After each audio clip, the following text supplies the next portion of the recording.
नमस्कार दोस्तों, स्वागत है आपका हमारे चैनल पॉजिटिव रियलिटी में। आज हम बात करेंगे कि एक औरत को कैसे सेटिस्फाई किया जाए।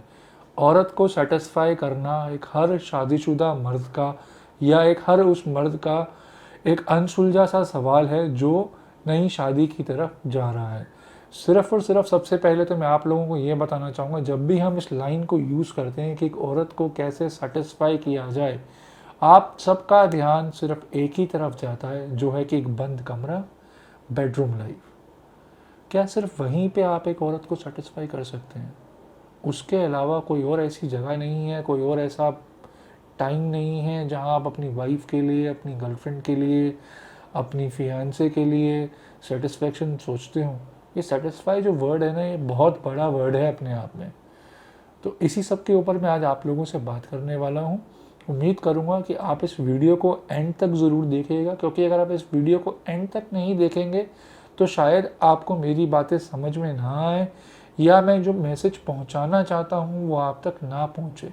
अगर चैनल पर पहली बार हैं तो इस चैनल को सब्सक्राइब ज़रूर कीजिए, बेल आइकन को ज़रूर प्रेस कीजिए, ताकि इस चैनल पर आने वाली सभी वीडियोस की नोटिफिकेशंस आपको तुरंत मिल सकें। अब आते हैं अपने टॉपिक की तरफ, सेटिस्फाई करना। क्या लाइफ में, एक हस्बैंड वाइफ की लाइफ में या एक गर्लफ्रेंड बॉयफ्रेंड की लाइफ में सेटिस्फैक्शन सिर्फ उस एक बेडरूम तक ही लिमिटेड है?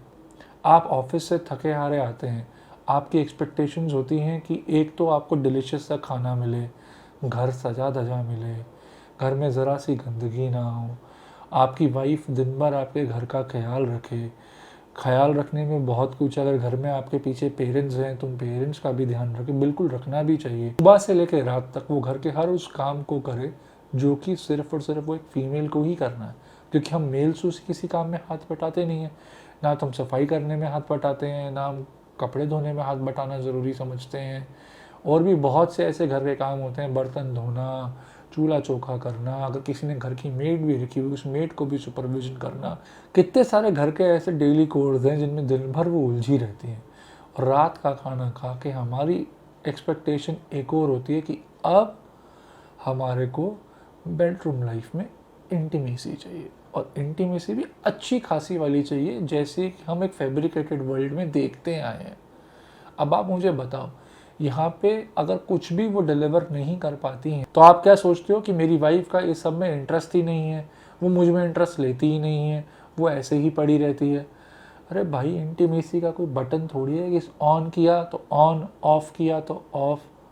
मतलब आप सोचो तो सही, आप एक्सपेक्टेशन पे एक्सपेक्टेशन का बर्डन एक पर्सन के ऊपर डाले जा रहे हो, और उसके बाद आप ये भी एक्सपेक्ट करते हो जो ये आपकी जितनी भी फैंटेसीज है फैब्रिकेटेड वर्ल्ड में जो भी आपने देखा है वो सब भी वो फुलफिल करें। ऐसा कैसे हो सकता है, आप बताओ मुझे। जितने काम आपकी वाइफ करती हैं, या जितने काम आपने बचपन से लेके आज तक अपनी मदर को करते देखा है, क्या उनमें से कोई भी ऐसा काम है जो हम नहीं कर सकते? फ़र्क सिर्फ क्या है कि हम करना नहीं चाहते, कि हमें इस तरह से कंडीशन नहीं किया गया कि हम वो काम करें। मैं आपको एक बेसिक सा एग्जांपल देता हूँ खुद का। मैंने कुछ दिन पहले ना घर में कपड़े आयरन करना सीखने की कोशिश की, और मुझे वो इतना डिफ़िकल्ट लगा कि आई वाज लाइक कि नहीं, मुझसे नहीं होगा ये काम। क्यों? क्योंकि मैं वो कंडीशन ही नहीं हूँ वो काम करने के लिए, मेरा माइंड अलाउ नहीं कर रहा मेरे को। तो पर फिर धीरे धीरे करके मैंने कपड़े आयरन करना सीखने की कोशिश की। मैं कुछ कपड़े आयरन कर लेता हूँ। हमारे घर में आज की डेट में लॉकडाउन है तो हाउस हेल्प नहीं आती है, तो हम मिल बांट के सफाई करते हैं। आप बहुत सारी ऐसी छोटी छोटी चीज़ें हैं जो अपनी वाइफ के साथ मिल बांट के कर सकते हो, जहाँ पे आप उन्हें प्यार फील करा सकते हो, क्योंकि प्यार एक फीलिंग है, कोई बटन नहीं है ऑन ऑफ का कि जब आपको इंटीमेसी चाहिए जब मिलेगी, जब नहीं चाहिए जब नहीं मिलेगी। मैंने हमारे दूसरे चैनल पे बहुत सारे ऐसे कमेंट्स पढ़े जहाँ आप लोग कहते हो कि मेरी वाइफ का इंटरेस्ट नहीं है। आप जानने की कोशिश तो करो कि उनका इंटरेस्ट क्यों नहीं है।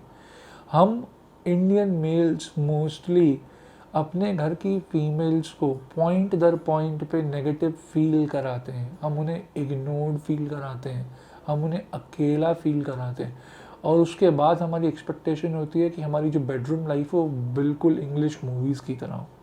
वैसा पॉसिबल नहीं है। और अगर कोई वर्किंग वूमेन भी होती है तो वो तो बेचारी और ही मर जाती है कि वो घर का भी काम करे, वो ऑफिस को भी टेक केयर करे, वो ऑफिस की डेडलाइंस भी मीट करे, और उसके बाद अगर गलती से किसी दिन किसी रीज़न की वजह से वो लेट हो जाती है या उसको ऑफिस में एक्स्ट्रा स्टे करना पड़ जाता है, तो 36 तरह की एक्सप्लेनेशंस पहले तो अपने हस्बैंड को देगी या वो अपने बॉयफ्रेंड को देगी, उसके बाद कहीं जाके वो परमिशन मांगेगी। मतलब क्यों परमिशंस वगैरह की ज़रूरत क्यों है? वहीं आप सोचो, अगर आपकी खुद की कोई सिस्टर है, उसके लिए आप कोई लड़का देखने जाते हो शादी के लिए, या आपकी सिस्टर आपको अपने कभी बॉयफ्रेंड से इंट्रोड्यूस कराती है, तो आपकी एक्सपेक्टेशंस एकदम बदल जाती हैं। वहीं अगर हम खुद किसी का हस्बैंड या किसी का बॉयफ्रेंड होते हैं तो एक्सपेक्टेशंस टोटली डिफरेंट होती हैं। ये दो अलग तरह के सामाजिक वर्ल्ड कहाँ से हैं हमारे अंदर? क्योंकि अल्टीमेटली सेटिस्फैक्शन जो एक टैबू है, वो है तो हम इंडियन मेल्स का ही बनाया हुआ ना। एक मेल डोमिनेटेड सोसाइटी क्यों? हम 21st सेंचुरी में जी रहे हैं, और आज के टाइम पे तो वैसे भी वर्क फ्रॉम होम चल रहा है, आप लोग सब लॉकडाउन में हो, ज़्यादा अच्छा क्वालिटी टाइम आप एक दूसरे के साथ स्पेंड कर सकते हो। आप सोच के देखो कितने ऐसे प्रोफेशन हैं जो कभी ऑफ ड्यूटी नहीं होते। Doctors, nurses, soldiers, policemens, armed forces, और उसके बाद नंबर आता है हमारी इंडियन फीमेल्स का। पर हम अपनी इंडियन फीमेल्स को, अपनी मदर्स को, अपनी सिस्टर्स को, अपनी बहनों को कभी भी ये ड्यू क्रेडिट नहीं देते कि वो कितनी थैंकलेस जॉब करती हैं डे इन डे आउट। सर्दी हो, गर्मी हो, धूप हो, छाँव हो, रेनी सीजन हो, कुछ हो, स्कूल्स बंद हो जाएंगे, स्कूलों में गर्मियों की छुट्टियां आ जाएंगी, बारिश हो रही है, बाहर कीचड़ है, आप वर्क फ्रॉम होम ऑप्ट कर लोगे या आप एक लीव ले लोगे, संडे आपको छुट्टी मिल जाती है, बट क्या उन्हें कभी छुट्टी मिलती है? उनके लिए तो छुट्टी वाले दिनों पे काम डबल हो जाता। तो अगर आपको किसी को सेटिस्फाई करना है, किसी फीमेल को, तो उन्हें सबसे पहले इन पैरामीटर्स पे सेटिस्फाई कीजिए। जहाँ जहाँ हो सके उनका हेल्पिंग हैंड बन के सामने आइए, उनके साथ कंधे से कंधा मिला के लाइफ जिए, उनके साथ कंधे से कंधा मिला के लाइफ जीने की कोशिश कीजिए। वो ही क्यों आपके साथ कंधे से कंधा मिला के खड़ी हो, आप क्यों नहीं खड़े हो सकते? सबसे पहले अपनी मेल ईगो को साइड कीजिए।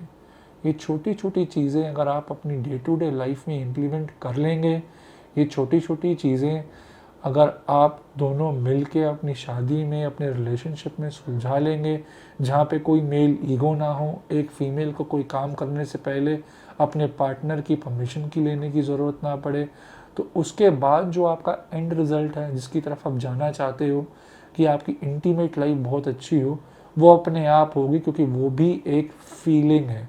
बट अगर आपका ऑब्जेक्टिव सिर्फ इंटीमेसी ही है, तो मैं आपको सिर्फ सजेस्ट करूंगा, और भी बहुत सारे ऑप्शंस अवेलेबल हैं, आप उन ऑप्शंस की तरफ जाइए, बजाय किसी लड़की का जीवन बर्बाद करके उसे शादी करके अपने घर लेकर के आएँ और फिर ये सब एक्सपेक्ट करें।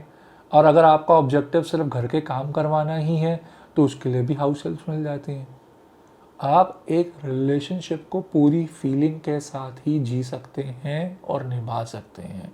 सिर्फ एक सिंगल ऑब्जेक्टिव, इंटीमेट होना, फिजिकल होना, अगर सिर्फ यही आपका ऑब्जेक्टिव है, तो प्लीज़ शादी मत करें, गर्लफ्रेंड मत बनाएं, दूसरे ऑप्शंस को ऑप्ट करें। उम्मीद करूँगा कि आपको मेरा मैसेज मिला हो। आप मेरी सिर्फ इतनी सी बात पे अटक के आगे कोई बहस या कोई मुद्दा ना बनाएं कि मैं आपको दूसरे ऑप्शंस को प्रमोट कर रहा हूँ। मेरा मोटिव ऐसा नहीं है। मेरा मोटिव सिर्फ यही है कि हर फीमेल को अपनी फैमिली में जो वैल्यू, जो रिस्पेक्ट वो डिज़र्व करती हैं, जो आज तक नहीं मिली, वो मिलनी चाहिए। और वो कहाँ से मिलेगी?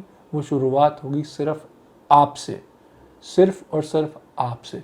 क्योंकि जब आप अपना एटीट्यूड चेंज करोगे अपनी वाइफ, अपनी गर्लफ्रेंड की तरफ, बाकी की पूरी फैमिली, चाहे वो आपकी इमीडिएट फैमिली हो या एक्सटेंडेड फैमिली हो, उनका एटीट्यूड अपने आप चेंज होना शुरू होगा।